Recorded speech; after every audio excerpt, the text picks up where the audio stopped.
In 1842, a British officer named Charles Stoddart was dragged into a public square in Bukhara, forced to dig his own grave, and beheaded in front of a crowd. His crime? Being a spy in a war that officially never happened. For nearly a century, two empires fought for control of Central Asia, not with armies clashing on open battlefields, but with spies, forged maps, and secret alliances with khans most of the world had never heard of. They called it the Great Game. And almost nobody in the West remembers it today. Britain and Russia never officially declared war on each other over Central Asia. Instead, for nearly 100 years, they fought a shadow war. Explorers who were really spies, diplomats who were really recruiters, and entire kingdoms that became pawns between two empires that never stopped smiling at each other in London and St. Petersburg. The prize was Central Asia, and, ultimately, the fear of who would control the gateway to British India. By the end of this video, you'll understand how a handful of solo explorers on horseback shaped the borders you still see on a map today, and why one of the most reckless spy games in history started right in the heart of Central Asia. To understand the Great Game, you need to understand the fear driving it. By the early 1800s, the British Empire controlled India, its most valuable colonial possession, generating enormous wealth. But India had a weakness. Its northern border was open, bordered by a chain of poorly mapped, semi-independent territories: Afghanistan, Persia, and beyond them, the khanates of Central Asia, Khiva, Bukhara, Kokand. Meanwhile, the Russian Empire was expanding relentlessly southward and eastward, absorbing the Caucasus, pushing into the Kazakh steppe, edging ever closer to those same Central Asian khanates. British strategists became gripped by a specific paranoia: that Russia's real goal wasn't just Central Asia, it was using Central Asia as a staging ground to eventually invade British India itself. Historians still debate how real that threat actually was, but the fear was real enough to launch decades of covert operations, mapping expeditions, and outright espionage across some of the most remote territory on Earth. Central Asia, the khanates, the mountain passes, the trade routes became the buffer zone both empires were desperate to control without ever fighting each other directly. Neither empire could openly invade this region without risking a full continental war.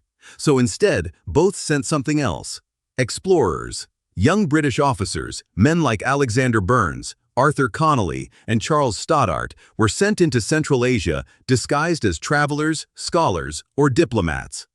Officially, they were mapping trade routes and studying local customs. Unofficially, they were gathering military intelligence, assessing the strength of local rulers, and trying to secure alliances that would block Russian influence before it arrived. Arthur Connolly is actually the man who coined the term "the Great Game" itself in a private letter, never imagining it would become the name history remembers this conflict by. Russia ran a mirror image operation.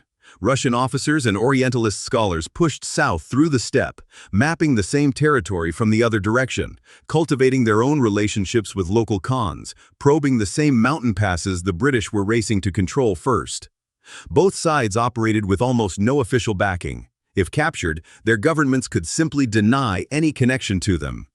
This wasn't diplomacy. It was espionage with horses instead of hidden cameras, playing out across some of the harshest, most remote terrain in the world. Here's what often gets lost in the story. This wasn't just a game played between London and Moscow. Real kingdoms, with their own rulers, their own politics, and their own agendas, were caught directly in the middle and often played both sides against each other.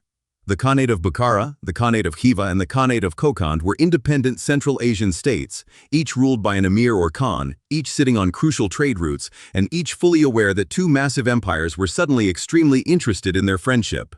The emir of Bukhara, Nasrullah Khan, is a particularly brutal figure in this story. Fearing British intentions, or perhaps simply seeing an opportunity to demonstrate power, he imprisoned Arthur Connolly and Charles Stoddart in 1838 in the infamous Bug Pit, a filthy underground prison in Bukhara, before ultimately having them both publicly executed. Play executed in 1842.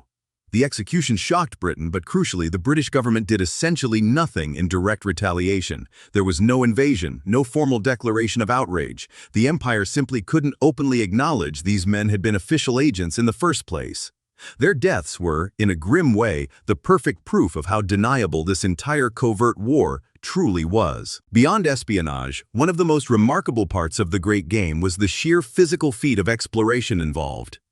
British and Russian officers crossed some of the most inhospitable terrain on the planet: the Karakum Desert, the Pamir Mountains, passes above 4,000 meters, often disguised as merchants or pilgrims, sometimes alone, frequently facing death from exposure, disease, or discovery, long before facing any enemy soldier.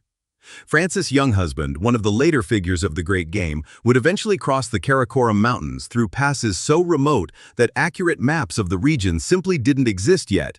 His own expeditions helped create them. These men weren't just spies. They were, in effect, creating the first accurate geographic knowledge of a region the outside world barely understood, all while quietly gathering intelligence for their respective empires.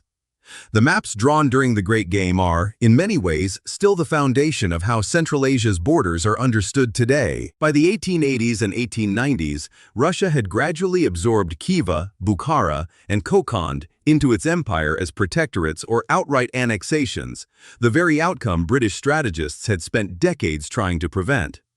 And yet, the invasion of India that Britain feared for nearly a century never happened.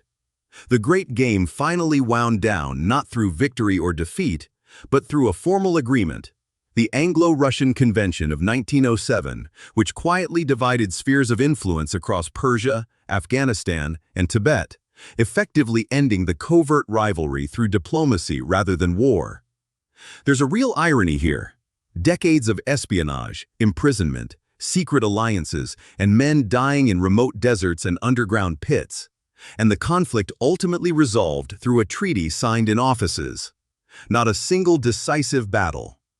The paranoia driving the entire Great Game may have been larger than the actual threat it was designed to prevent. Here's why this story still matters.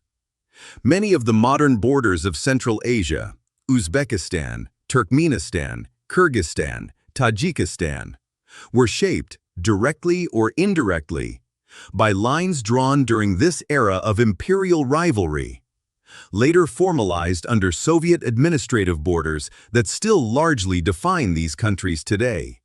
The instability, the border disputes, and even some of the geopolitical tension in the region today can trace threads back to decisions made by British and Russian officers who never fought each other directly, but who spent a century quietly redrawing a map neither of them fully understood.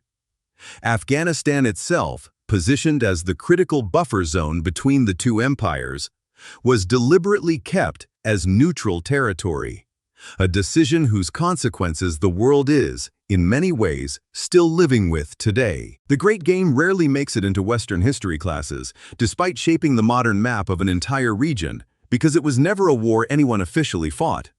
It was a century of quiet manipulation, sacrificed agents, and kingdoms used as chess pieces between two empires too cautious to ever declare war on each other directly. Central Asia paid the price for a rivalry it never asked to be part of, and the consequences of that shadow war are still visible on the map today. If you want more stories like this, where Central Asia sits at the center of world history but rarely gets the credit, subscribe. There's a lot more of this story left to tell.